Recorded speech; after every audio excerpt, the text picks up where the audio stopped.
In a world where pirates rule the waves, these men will discover that nothing is sacred and everyone is committed to rum, plunder, and women. Hola, ladies. This summer, Abstergo Entertainment invites you aboard for the adventure of a lifetime. So sharpen your cutlasses, shine your hooks, and sail with the devils of the Caribbean. This virtual experience is not being rated.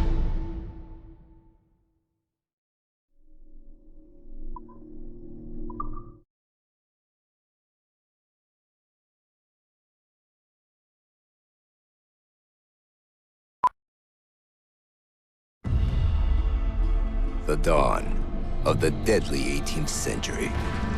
Rogues and sailors band together to live their lives by the sword.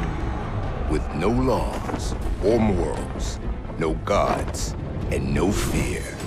Only betrayal, mutiny, cruelty, and debauchery. There is plunder to be found on golden beaches. Will you risk life and soul to fight the pirates of nightmares? Benjamin Hornigold, Calico Jack, Charles Vane, and Blackbeard?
Our researchers looked into the life of Altair Ibn Lahad, hoping to find a biography that might serve as a positive role model for Abstergo's global outreach programs.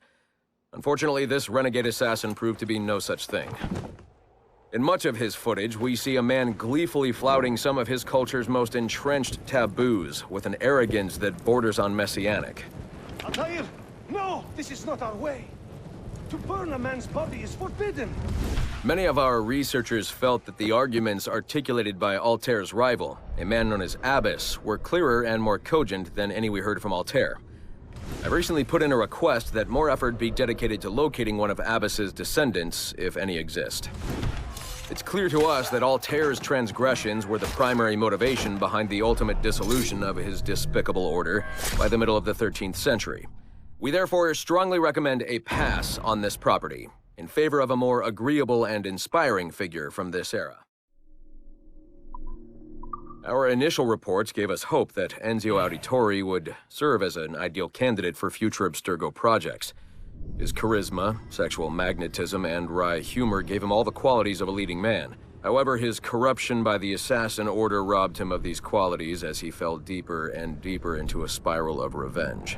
Enzio was frequently known to articulate a passive acceptance of evil.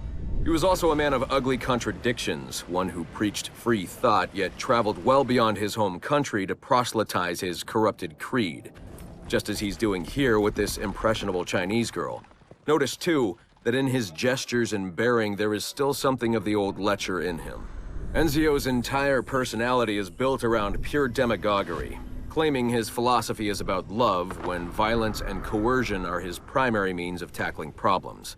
We have therefore come to the conclusion that Enzio Auditore da Firenze would be a risky character to develop. Initial reports on Aveline de Grand Prix led us to believe she would be too controversial and impulsive to appeal to a wide audience.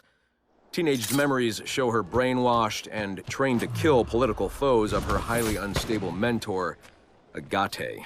Additionally, Aveline spent a disappointing amount of time in the Louisiana Bayou, consorting with smugglers of the lowest kind.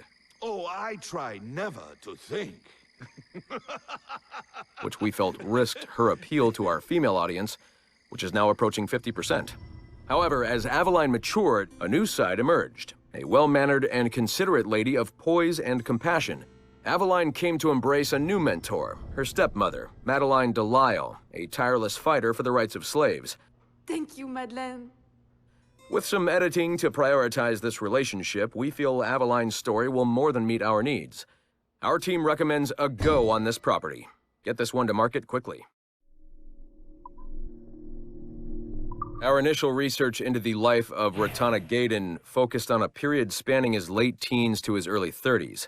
But our researchers came away unimpressed by his calm and stoic demeanor, with occasional flashes of extreme anger. This was not the sort of leading man we felt comfortable endorsing. We decided, therefore, to delve into his early childhood, with the hope that scenes of pre-colonial America might hold some appeal. As you can see here, there is a certain naive charm and innocence to this young boy. Unfortunately, our researchers found this young man's story deeply problematic as well. For one, the omnipresence of the Mohawk culture lacks the balance necessary to tell the true story of America. And secondly, the Mohawk language would certainly be an issue for most of our audience. We therefore feel that although Ratana Tankon's early life would be of some interest to our more educated viewers, it's unlikely that his story would appeal on a broader scale, being too foreign, as it were, to normal audiences. Our team recommends we pass on this property.